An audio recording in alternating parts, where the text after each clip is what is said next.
और हमहू बैठ के सुनी। हाँ तबीयत खुश हो जात। हाँ तला भैया कहते हवा तो सुनाई देत हई। सुनावा भैया। तो तनकी तोहरो लोगन के एमे गावे की पड़ी हमारे साथवा। काहे ना तो आवा बोला। सुनाए भयवा सुनाए भयवा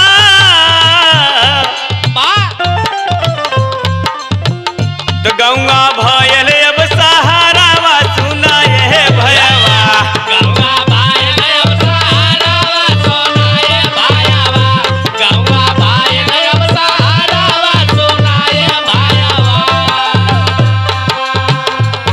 सुनाए भयवा सुनाए भयवा गंगा भयल अब सहारावा। सुनाए भयवा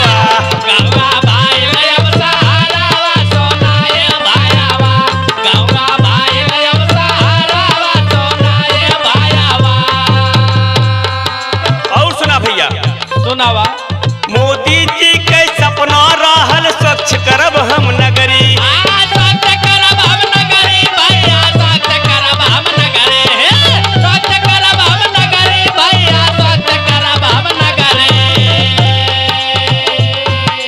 घरे घरे शौचालय दई के पूरा कईने सगरी।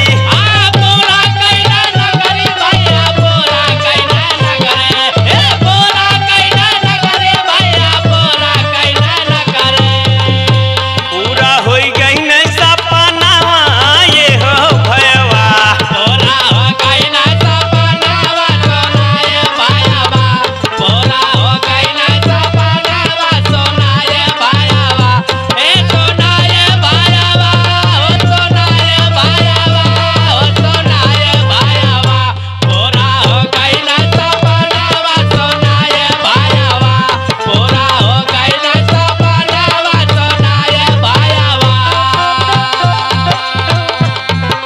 शहर गांव में अंतर ना बा घर घर बिजली लागल।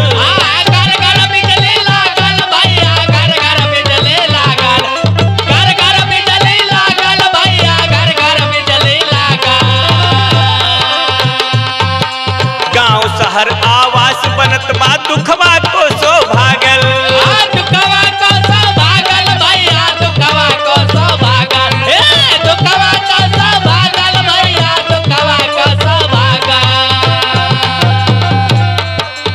सुनत हवा न। हाँ सुनत थी। तो नाही मर